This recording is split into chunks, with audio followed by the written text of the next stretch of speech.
Hi, this is Alan, and today's Wait What is really about how we think, how we take in information from our world and make decisions or understandings based upon that.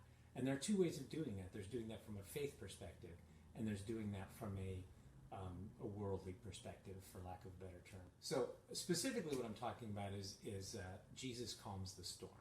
Right, you know this story. I'm going to read to you. This is Mark. Let me read this. On that day, when the evening had come, when he had said to them, "Let us go across to the other side," and leaving the crowd, they took him in the boat, just as he was, and the other boats were with him. And a great windstorm arose, and the waves were breaking into the boat, so that the boat was already filling. But he was in the stern, asleep on a cushion. And they woke him, and they said to him, "Teacher, do you not care that we are perishing?" And he awoke and rebuked the wind and said to the sea, "Peace, be still." And the wind ceased, and there was a great calm. And he said to them, "Why are you so afraid? Have you still no faith?" And I'll try to keep this simple, but here's what I think is interesting about it is, now they're fishermen, right? They know. I mean, the boat's filling up with water. All of the evidence says we're in deep trouble and we're going to drown. But let me make this simple for you, okay? Because there's more evidence in the scene. So from their perspective, from an earthly perspective, the other piece of evidence is he's asleep in the boat, right? So what do they conclude from that? Storm, boat filling up with water, him asleep.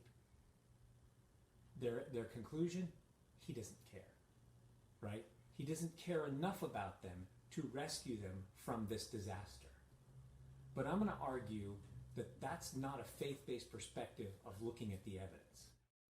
The evidence says, and I'm going to argue the evidence says, there isn't a problem. There's nothing wrong. How do I know there's nothing wrong? Because he's asleep in the boat. If there was something wrong, he'd be doing something about it. What they should have been doing is they should have looked at him and said, "Hey, he's asleep. Must not be a problem. Everything is going to be fine," right? And do you see how that's a different way of looking at things? How often do you look at what's going on in your world around you and what's happening to you and go, where is God? Why isn't he doing something about this, right? And the truth is, most of the time he is, and you just can't see it because you're too busy looking at the circumstances. But the reality is, bottom line is, if he isn't doing anything about it because there isn't anything to do, it's fine. Stop looking at what's going around you and look at look at what you're supposed to be looking at. Look at what he's asked you to do and just trust him. He'll worry about that stuff, right?